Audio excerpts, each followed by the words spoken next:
Good evening, everyone. It's me, Shanita Jones, CPA, and I am so excited to come talk to you today.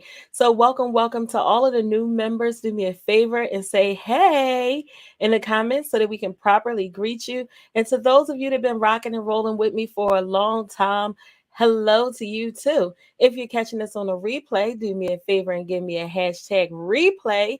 And without further ado, we are going to jump right into it. So today's topic comes to you from a conversation, as most of my topics do, a conversation that I was having with a young lady that was interested in joining our membership program earlier today. Now, this particular person has an amazing full time job and well, pay wise and benefit wise, right? Because how many of y'all know that all money ain't good money?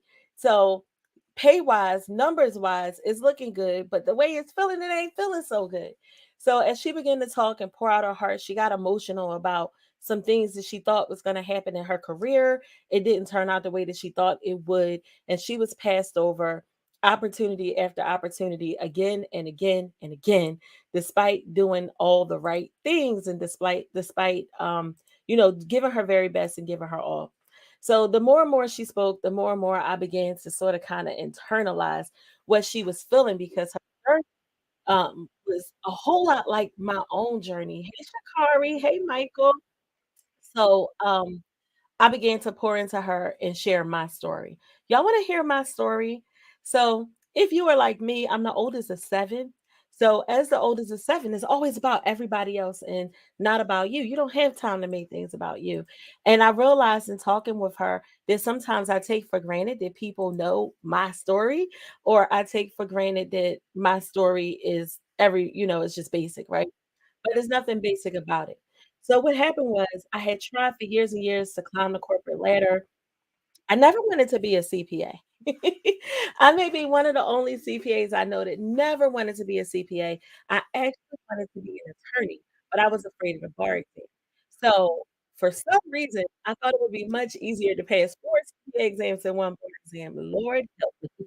Nevertheless, I was working in corporate America, busting my butt off. I was like I felt like the lover and the secretary working every day of the week. And I just got passed over opportunity after opportunity.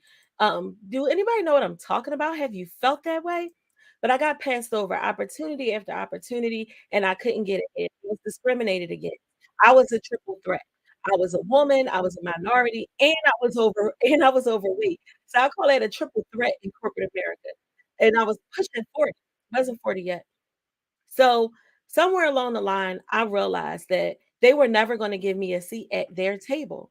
And if I wanted to have a seat at the table, I needed to actually carve out and make my own table. Except this table that I was going to have, it was going to be a table where all were welcome to come in and dine and eat. And I didn't want to just give crumbs to certain people. I wanted us to all be able to eat and partake in a meal. And that table that I was preparing was the table of my own company. Hey, Taiwo. So what happened was it was hard, y'all. It was really hard. And the more I progressed in corporate America, the more education I got because when I never worked at Big Four. I came up the hard way. So I didn't finish high school. I ended up getting my GED. And then I got my associate's, bachelor's, master's, studied for my CPA, all while I was working a full time job. I also had two children. I had a husband. I wrote a book. And then I had this tax and accounting firm. So I was doing a whole lot of things. And I was super active in church. So I was busy. I'm team no sleep. I don't have any foundation on today or concealer, don't judge me. But I was team no sleep because I had goals. And the more I began to work harder and wasn't getting what I felt I deserved to get, the more I realized that I was really going to have to create my own opportunities, not just for me, but for other people that needed opportunities as well. So, what I did was I began building my own firm. And the only problem with me building my firm was I was a tax only firm. If you are tax only or tax heavy, do me a favor and drop tax in the comments. As a matter of fact, tell me what y'all do. What is your specialty? Are you bookkeeping, accounting, tax, CFO, tax planning, tax representation? Are you payroll? Trying to think of all the things we do. What do you do? I want to know what you do. I want to get to know you. Telling you all my business. Tell me about you. So anyway, I started. getting my education together, getting my experience together, making more and more money. I thought that if I could just make 6 figures, that life would be grand. What if I told y'all that now I expect to make 6 figures a month? Anyway, if I could just get to 6 figures, my life would be good. But the only problem was the more they gave me, the more that they wanted from me. And I see that Tiffany and Kim, you all are text mainly people, so y'all know about that grind, during grind time, right?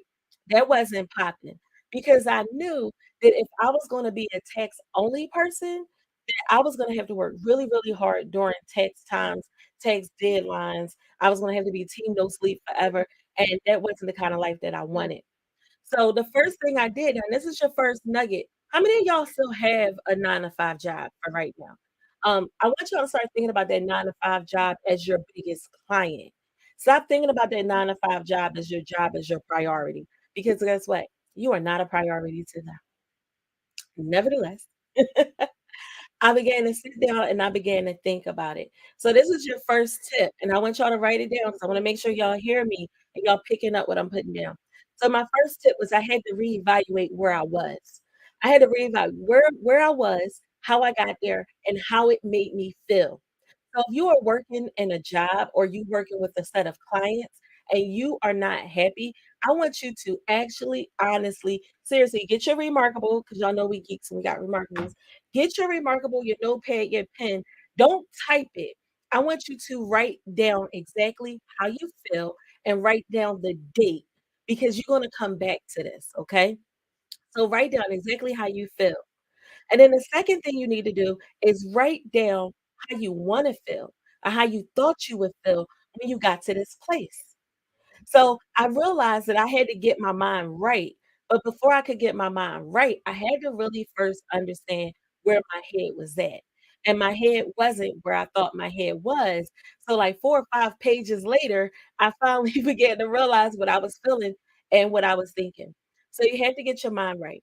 You also have to understand, and it doesn't come overnight for some people. From 2010 to 2018, I played with it. I wasn't serious because I thought I needed to keep that biggest client. In my case, it was my W-2 employer. I thought I needed to keep them for health insurance, medical insurance, retirement. Imma keep it all the way 100. I was like, "Ooh, they got great life insurance too." What if I were to tell you that all the things that you think that you need them for, that you can get on your own? So, after I got my mind right, I began to realize that I was afraid. I was afraid to grow my firm. I was afraid to hire people to help me. I was afraid to invest in me. The first last year, I probably spent like $60,000 just on personal development alone.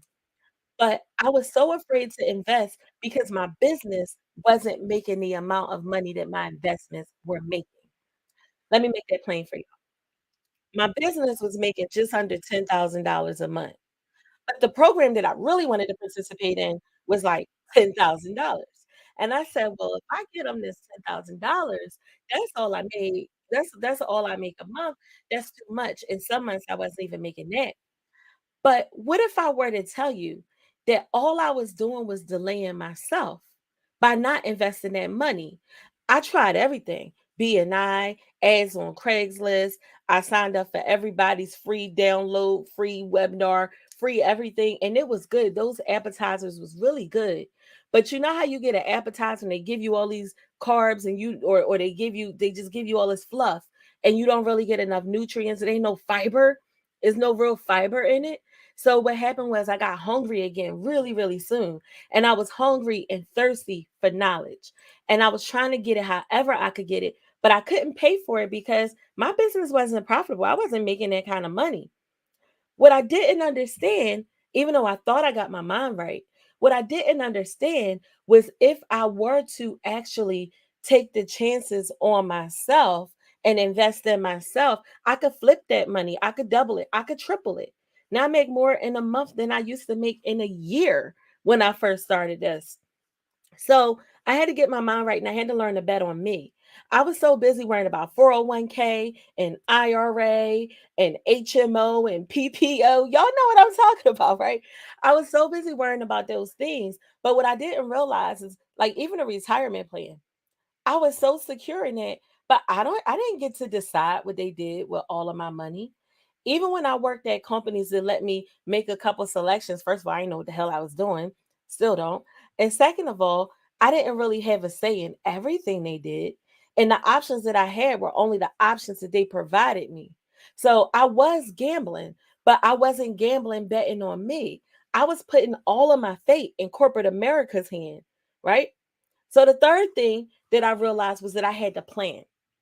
How many of y'all got a number? And I want y'all to drop this number in the comments. What is your number that you need to make before you fire that bad client? That client that you know that if you could afford to, you would let them go. How much do you need to replace them? And for those of you that had a W 2 job and want to leave your job, if you don't want to leave your job, that's fine. Ain't nobody trying to tell you. If you great, if you happy, I'm happy for you. But what is the amount of money that you need? Drop the number to replace that job. So what happened was, as my career began to grow and grow and grow, and I began to get more and more clients, and I began to make more and more work at work, what happened, more and more money at work, what happened was the number that I had in mind, it kept getting higher and higher and higher. So at this rate, I was never going to quit my job because I thought I had to replace my W-2 salary. But what if I were to tell you, once I quit my job and I just had time to just think just about what I wanted to do and where I wanted to be, I made $55,000 that first month. And I was able to make 55. Now remember, this is the girl that was only making 10 less than 10,000. 10,000 was a blessed month. This is that girl. And when I did this, I was able to actually give my clients better service. I was able to pay my family more attention. For a little while, I started exercising more. I even started riding a bike, riding around looking like the Wicked Witch on taking pictures. What's that on Wizard of Oz? It was really funny. That phase didn't last long. But nevertheless, I had more time to do things. I had more time to be creative. I had more time to do the things that I said that I didn't have to do.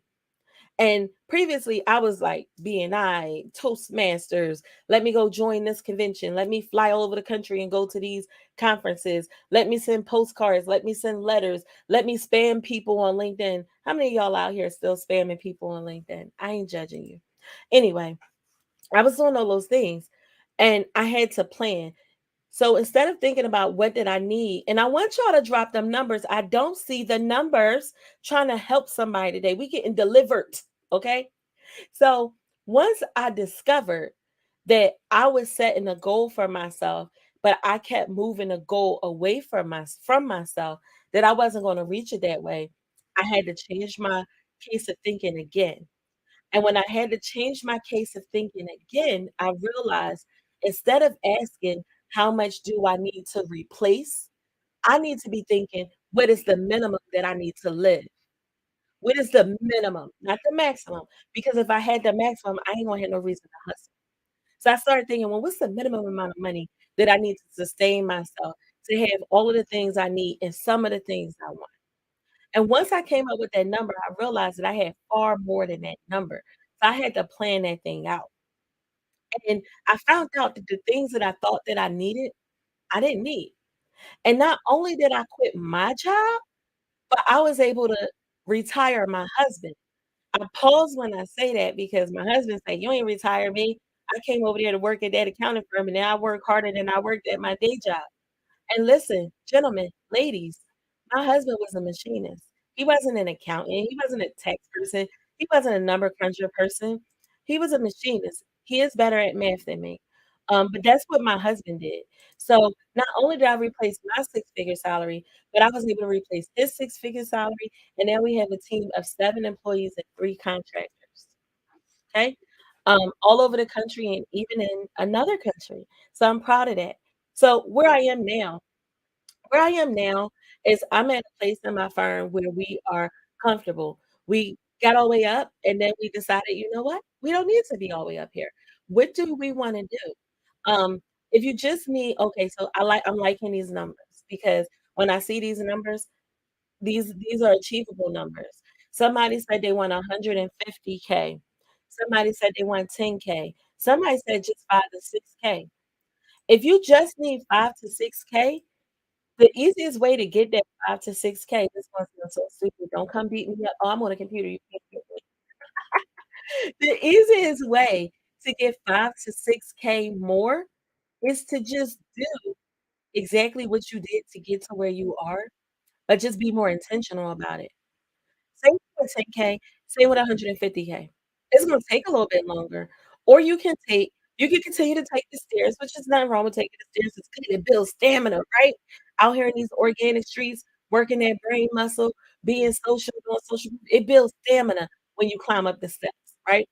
But you don't have to. How many of y'all feel like you climbing up the steps? Like you get in there, you going towards your goal, but sometimes you get winded.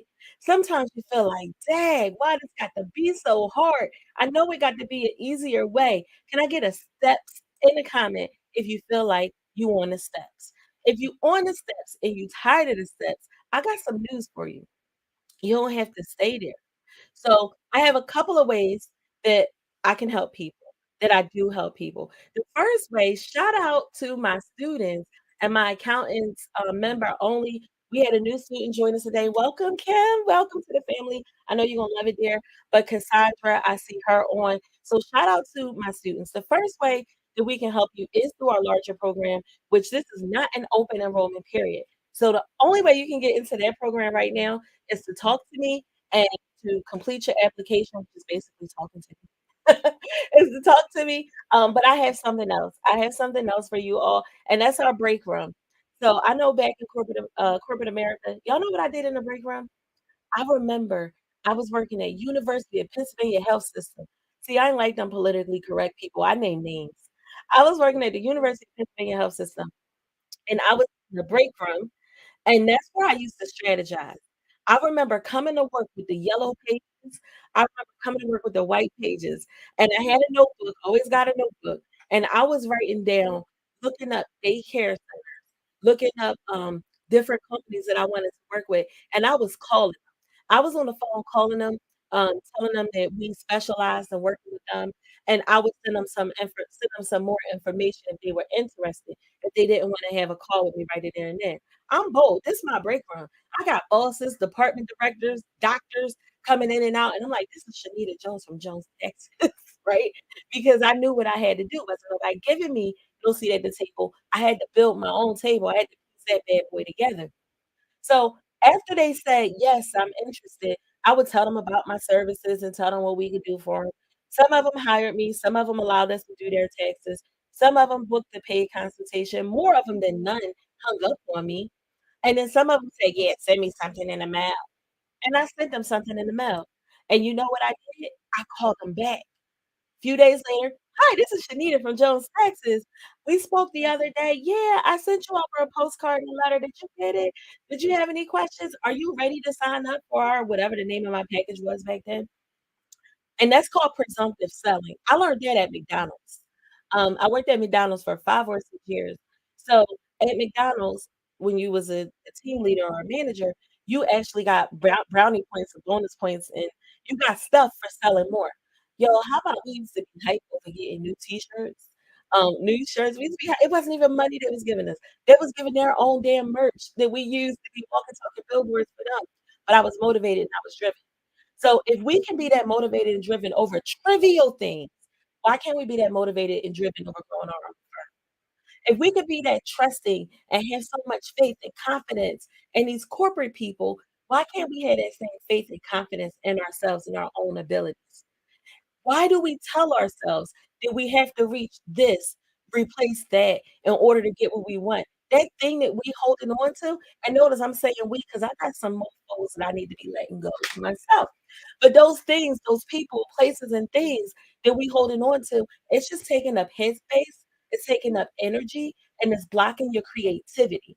You can't fully put together what you need to put together because you're too busy stressing, worrying about doing the thing you don't even wanna do anyway. Sometimes we got to learn to cut our losses and walk away because it's seasons, and shout out to Vanessa, she gave a mean speech on seasons, but it's seasons to this and there's levels to this, and when it's time to go, you know it's time to go, it's time to go. When it's time to grow, you know it's time to grow. You know what? I think some people ain't uncomfortable, and that's why we not out here really actively growing our accounting firm. When I launched the members only area, my profitable webinar for accountants program, we had 30 people that wanted to participate, and they applied to participate, but they couldn't get funding, and that's not funny. After the pandemic, a whole lot of things took a turn for a whole lot of people. They couldn't get funding. And you know what they said? "Could you come up with something that I can get approved for? Can you help me? I'm not ready to do that." And I said, "Hmm, I'm not gonna just come out with something and pull something out the air that's not gonna really help people. If Imma do something, Imma do something right, and Imma do something that I wish would have been done for me, because I believe that I'm supposed to treat everybody the way I would wanna be treated." So it took me a few months to put it together, and we came up with a program, a break room for accountants. And in that break room back at the University of Pennsylvania Hospital, where I was doing all that cold calling, I did some telemarketing back in the day too. I was doing all that cold calling. What I was really doing was I was strategizing. What I was really doing was I was building my marketing campaign. I had diagrams drawn. If they say this, Imma do that. I had decision trees. I had statistics that I called this amount of people, this percentage. I had no clue what I was doing. I did not know that I basically was my own walking, talking sales funnel. So in that break room, I also talked to my peers, my coworkers that also wanted to escape the evils of corporate America, as I call it. They also wanted to escape, and we all began to talk about escaping and what that looked like and what we needed to do. And we planned and we plotted. And a lot of us left, some of us, they gave up, but it's okay. And I said, I did my best strategizing in the break room. So when people ask me, could I help them start a program? Could I help them grow their accounting firm and they weren't yet ready for the next level? I knew that the main thing that they needed was strategy. And I knew that to give them the strategy they needed, I needed to take them back to the break room. Even to this day, I do a lot of my best thinking in my kitchen. I don't do too much cooking no more, but I do a lot of my strategizing in the kitchen. So if you are interested in the break room and you reached out to me previously, I have sent you the information on what you need to do to sign up. If you're interested in our higher level program, you gotta go through an application process because we in the thick of it right now. But the break room is an awesome place to start where you learn organic marketing. Organic marketing does not mean spam the whole world in the DMs, okay? Now, organic marketing does not mean just go on LinkedIn and y'all be out here wishing people happy birthday, congratulating them on work anniversaries. You know you don't care. That's why I'm going LinkedIn. It's like a whole mess. But my team, my newfound team will be on LinkedIn soon. So if I'm telling you happy birthday and happy anniversary, I do care about you. Oh, Cassandra. Cassandra said +1 for organic. Cassandra is in my program. I gave Cassandra just one tip. Cassandra didn't want to do it, let's keep it real, but she ran the play anyway. Cassandra ran the play. She came back. I made $30,000. Where the rest of them videos? And the program wasn't even started yet. So don't sleep on organic. I love paid traffic. It's my baby. Not gonna stop paid traffic. But I know that if I wanna get the most out of my money, I gotta put some organic muscle behind it sometime if I wanted to go fast. So we get deep into the organics. You don't have a niche, no problem. You got a niche, no problem. Because one of the first things we're gonna do is we're gonna make sure you know who you talking to, what you saying to them, how to say what you need to say to them, so that you can communicate your value and get to this money. A lot of people saying, "Well, people always tell me no. They don't wanna pay no money." They don't wanna pay no money because you ain't first of all, you ain't talking to the ones with money, and you gotta speak the language that people with money speak. Second of all, when you are speaking to them, you're not giving them a reason to wanna give you money. You out here telling them the best 3 bookkeeping tips, and you out here telling them tax tips is a little bit different because everybody loves good tax tips. I'll sit there and listen to your tax tip. But for the most part, the reason why it's not working is because you don't have a strategy behind it, and the strategy comes with experience. The strategy comes from I started my firm with $500. $500, 500 I think it was like $586.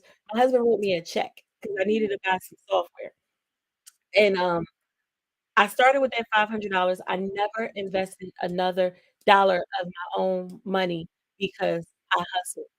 I didn't start investing my own money into the business until I realized that it was taking too long. When I realized that it was taking too long, by now I had built up all this bank, and I'm talking about, I was talking to Vanessa earlier, and somehow we got on the topic of what would I tell myself 3 years ago, 5 years ago, 10 years ago, and what I would tell myself is I would tell myself, "Stop playing yourself." Here I was with a six-figure salary, and I was scared to participate in programs that I knew would help me to grow my business because my business wasn't making X amount of money yet. How did I think my business was ever going to make X amount of money if I didn't have the resources and the strategy and the mentorship to get there?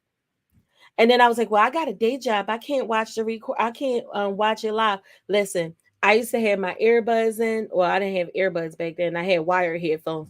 I used to have my headphones in at work, one in, one out. And I'd be watching it on my little screen and I would be listening. Everybody else be typing, but I'd be on the phone texting or on my computer typing so that I could get my questions answered. Why? Because if you want it, you got to work for it. If you want it bad enough, you're going to do what it takes to get what it is that you need to get, or you're going to stay stuck, point blank, period. If you want different results, you got to take different actions. That's what it all comes down to. But your actions don't have to be so drastic right away if you're not ready. You could come hang out in the break room.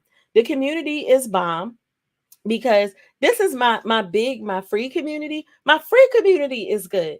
I got people making all kind of deals and working together, joint ventures, and they're just in the free community. I dropped some information on y'all. Somebody gonna walk into their liberty today just from the few things I shared with you earlier in this video. So if you came in at the tail end, I really encourage you to go back and listen to the beginning. But somebody's about to get free today, okay? Just from the things that I shared with you. So imagine what goes on behind the veil on the other side. I'm always talking about the other side. Imagine what's going on the other side. So the break room for accountants is officially open. If you want to get in, it is your jumpstart plan to help you reach your first 100K or help you add an additional 100K. This is not my webinar for accountants program. This is the program that precedes that comes before that to get you ready for that when you're really ready to step on the gas. But this program is a great jump start to get you ready. Maybe your social media campaigns ain't been doing what they need to do. Maybe you just don't know what you're doing and you just throwing spaghetti at the refrigerator up against the wall, waiting to see how much of it's going to stick. Well, you ain't got to do that no more because I already figured it out. You can see the awards behind my head. Those are revenue awards. I didn't win awards for being the best accountant in the world. I don't win those awards. I win revenue awards because I know how to get to the bag, and that's what I show my people how to do too. So if you're interested in the break room, drop the word break room in the comments, and myself or somebody on the team will get you some information so you can get signed up. And if you're interested in working with us at a higher level, send us a message and we'll talk about the application process for that as well. See you.